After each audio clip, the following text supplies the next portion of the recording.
Greetings, fellow learners. In this video, we are going to talk about depthwise separable convolutions, the what, the why, and the how, and illustrate this with some code as well. So what is a depthwise separable convolution? It is an efficient 2D convolution operation that significantly reduces the number of floating point operations and learnable parameters. And this will entail less requirements of processing power, less memory requirements, and a faster inference at the slight cost of accuracy.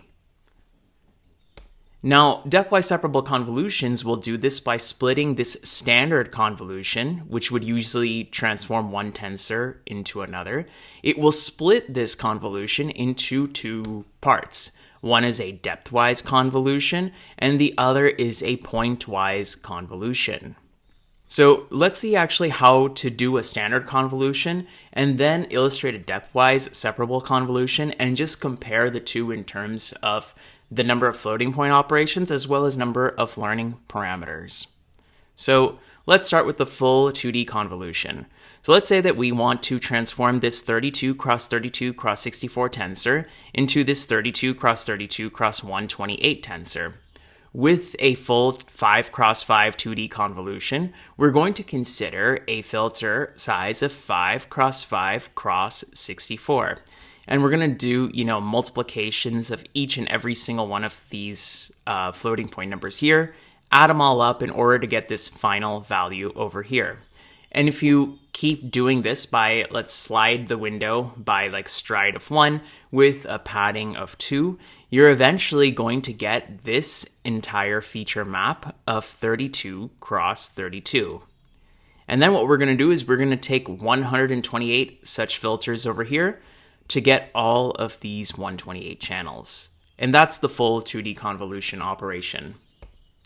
Now, in this case, the number of learnable parameters will be the size of each filter, which is 5 cross 5 cross 64, times the output channel size, which is 128.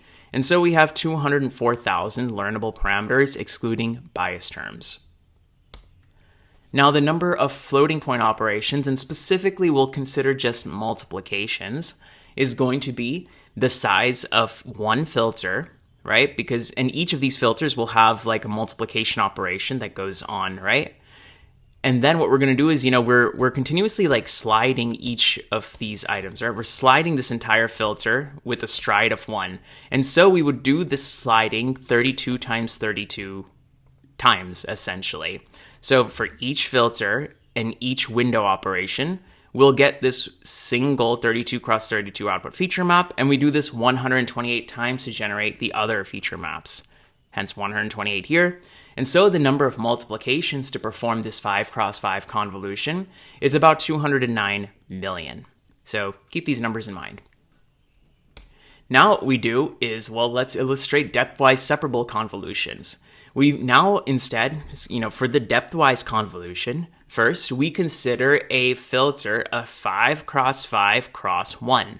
So it's just going to be, it's 25 numbers that's going to be applied to just one channel over here, right? We multiply those 25 numbers here, the filter with the 25 numbers on this corresponding input tensor in order to get one number over here. And we continuously slide this window, right? And we'll get eventually we're going to get 32 cross 32 numbers over here. So that's with this 5 cross 5 cross 1 filter. And then what we do is we'll use another 5 cross 5 cross 1 filter for the second channel and do the same thing. And then another 5 cross 5 cross 1 filter for the third channel all the way up to the 64th channel. So effectively, depthwise convolution is going to transfer each channel in the input over here to this single output channel over here using this 5 cross 5 cross 1 filter. So I hope that makes sense, and I hope it makes sense why, the channel size or the entire tensor shape remains the same after a depthwise convolution. Next, with this output feature map over here, we're going to perform something called a pointwise convolution. This is essentially the same as a full 2D convolution with a filter size or a kernel size of 1 cross 1. So it's going to be a 1 cross 1 cross 64 filter, all right?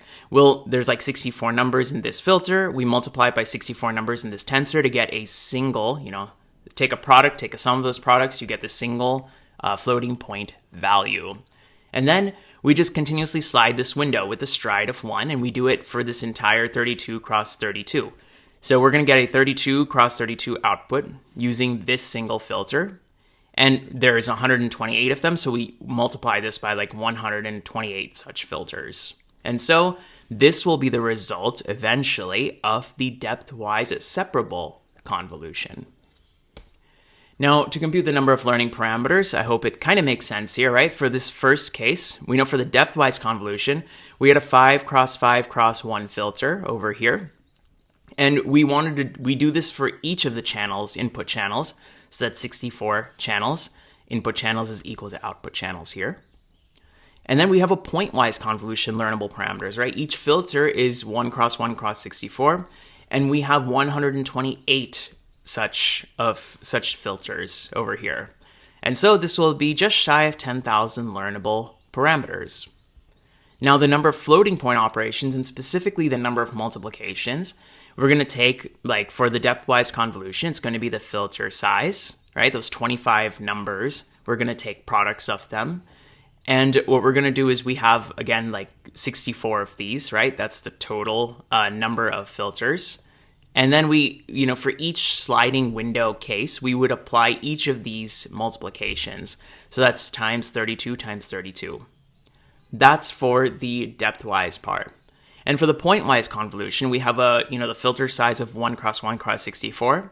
We have so many of these. I have 128 such filters. And then we have like the sliding window with stride 1. So we apply it 32 times 32 times. So that's over here. And hence we end up with about 10 million multiplications. And if you kind of compare these two, we have this insight. With the depthwise separable convolution, we are able to significantly reduce the number of learnable parameters and multiplications. In this case, we reduced it by about 20 times. And so what this entails is there's less computation resources required, less memory used, and faster inference times.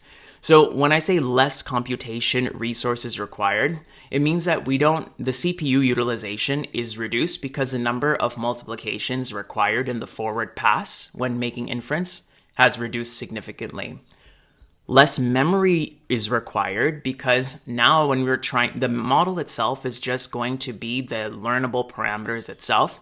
Since there's far fewer learnable parameters, the model is much smaller, much more compact, and hence has less memory requirements. And this is also why it's used in certain other architectures like mobile nets, which require, lightweight resources. And it has faster inference times. This is also owing to the reduced number of floating point operations or multiplication operations. So CPU utilization is much less and it's much faster. And hence, we can make a forward pass much faster. So this is why depthwise separable convolution works really well. Now, let's actually take a look at this in some code. So we have some code here where we're going to train a neural network on the Cypher10 dataset. So this is going to be like image classification or object classification. Given an image, we're going to determine what object that image is of one of 10 categories. And to do this, we're going to create and compare two neural networks. So the first network that we're going to create is this AlexNet modification network. This is going to be a sequence of convolution, batch normalization, activation, and pooling layers, followed by, a flattening of these layers with global average pooling in order to get like the 10 class classification. So effectively, this is kind of like AlexNet. And we're going to compare this to a depthwise separable convolution net. So essentially, we have the depthwise separable convolution is going to have a depthwise convolution represented by this code and a pointwise convolution represented by this code. So a depthwise convolution is essentially going to have, the number of input channels and the output channels of a depthwise convolution will be the same, kind of like what we saw before. So hence we have two parameters like this. the key goal or the key insight here is this item called groups in this conv2D operation. So this is the number of input channels, which is basically saying each input channel or each channel in this convolution operation should have its own set of filters to make it a depthwise convolution. So this is probably the key line or argument that you need to make a depthwise convolution. Next, we have a pointwise convolution. This is essentially just going to be a 1x1 convolution, hence we just have to supply a kernel size as 1. And then what we do is we create our AlexNet architecture with this code. So with the depthwise AlexNet is what we'll call it. In place of all the full convolutions, we just use depthwise separable convolutions, but the architecture remains exactly the same so that we can have like an apples to apples comparison of the two. So what happens if we do compare them? Well, for the original AlexNet, we see that we have 3.64 million learnable parameters. And on training, we see that the accuracy is 78%. Now for the depthwise AlexNet that we create over here, we see the number of parameters reduced from 3.64 million to 269,000. So it's almost like 15 times less. And then we have a performance that's slightly less accuracy than the other AlexNet over here. From 78, it dropped to 71%. But we also see some advantages of depthwise convolution. So you can see here that, if we were to pass in a tensor, we would just want to measure the speed of the inference time or the forward pass.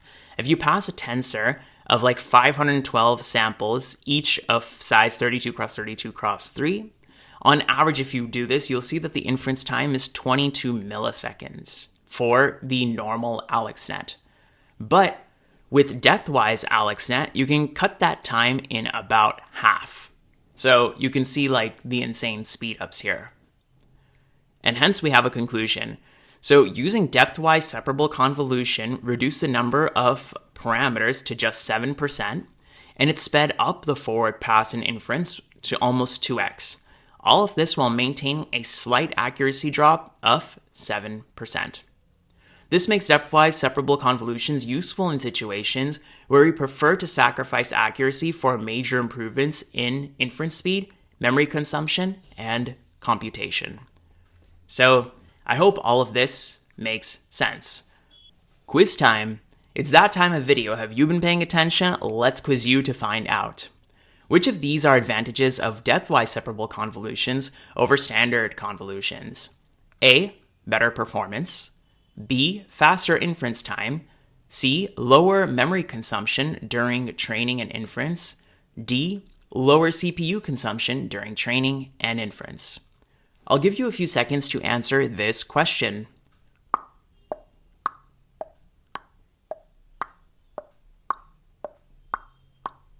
The correct options are B, C, and D. Did you get them right? Please comment your thoughts in the comments down below and let's have a discussion. And at this point, if you think I deserve it, please do consider giving this video a like because it will help me out a lot. And that's going to do it for quiz time, but before we go, let's generate a summary.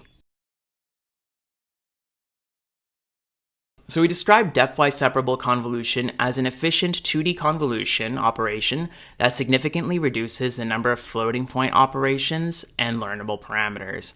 And this entails less requirements for processing power, less memory requirements, and faster inference at the cost of accuracy.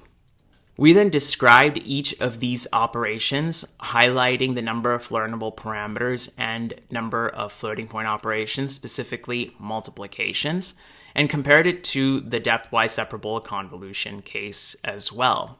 We then took a look at some code that compared the number of parameters in the original AlexNet to the number of parameters in the depthwise separable AlexNet.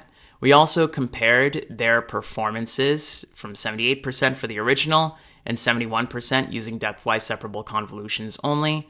And then we also compared the inference time or forward pass, where we saw 22 milliseconds for the original and only 11 milliseconds for depthwise separable convolutions, leading to considerable speed up. And that's all I have for today. So in the description down below, I'm going to link this code. I'm going to link to certain papers, specifically Mobile Nets and Exception, which is like extreme version of Inception by Google, that make use of this depthwise separable convolution. So you can kind of see those papers for some more details on how it's used in practice. Thank you all so much for watching, and I will see you in the next one. Bye-bye.